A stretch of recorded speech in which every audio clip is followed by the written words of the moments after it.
नमस्कार मित्रांनो, आज रवळजी या गावामध्ये आलेलो आहे. इकडे आपण विनोद सरांना बघा मित्रांनो, अमृत ज्यूस गेल्या 2 महिन्यापूर्वी दिले होते. त्या आपल्या अमृत ज्यूसने विनोद दादांना काय रिझल्ट आलाय, पण त्याच्या अगोदर आपल्या विनोद दादांचा त्रास काय होता ते त्यांच्या तोंडून ऐकूया. दादा, त्रास सांगा तुमचा. जेवण जात नव्हतं, छातीत कळ निघायची, छाती दुखत होती, दात लागायची. जेवण तर जात नव्हतं, अर्धी भाकर खायचो मी दिवसातून. दादा, हा त्रास तुम्हाला किती वर्षापासून होता ते सांगा. 2 वर्षापासून.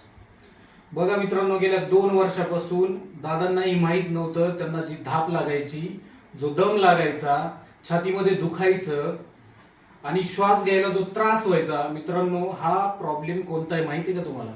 आज यांनाही माहित नव्हतं की आपल्या छातीमध्ये काही ब्लॉकेजेस असतील. त्रास कुठला आहे तो त्यांनाही माहित नव्हतं, पण आज अमृत ज्यूसने कमाल केलेली आहे बघा. 2 महिन्यांमध्ये फक्त त्यांचं धाप लागणं पूर्णपणे थांबलेलं आहे. बरोबर आहे की नाही दादा?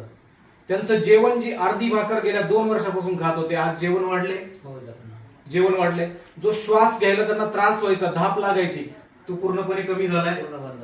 आता ह्या अमृत ज्यूसने जर एवढा सगळा रिझल्ट तुम्हाला मिळालाय, मला एकच सांगा, ह्या आपल्या बाकीच्या लोकांना तुम्ही काय याच्यातून मेसेज द्याल, काय संदेश द्याल? काही अमृत ज्यूस बाकीच्या लोकांनी घेतलं पाहिजे की नाही? बाकीच्या लोकांनी पण घेतलं पाहिजे. मला जो त्रास होत होता, जे बाकीच्या लोकांना पण होत असेल, त्यांनी जर समजा हे घेतलं तर त्यांना 100% फरक पडेल. यस दादा, यस. धन्यवाद दादा.